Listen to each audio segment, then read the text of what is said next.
Itay, O anak, nihingal ka, bakit? si nanay at si Ninong nag-away doon sa may ilog. Ha?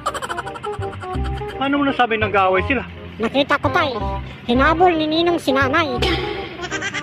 Oh, tapos? Tapos, sinakyan ni Ninong si nanay. Ha? Oh, tapos ano pa nakita mo? Gumanti si nanay tay, sinakyan din ni nanay si Ninong. Talaga anak? Tapang talaga ng nanay mo. O tay, matapang talaga si nanay. Kinagat pa nga ni nanay si Ninong eh. Saan ba nakinagat? Kinagat sa may hita eh tay. Tapos, gumanti din si Ninong ng kagat. Kinagat din niya si nanay sa may hita. Galing talaga ng nanay mo makipag-away, anak. O tapos ano pa nakita mo? Tapos tay, sinakyan uli ni nanay si Ninong. Tapos, paulit-ulit niyang dinagan-daganan, dagan. Si Ninong naman, panay na nga lang ang ungol eh. Akala ko nga, mamatay na dahil tumirik yung mata ni Ninong. O tapos ano pa nangyari?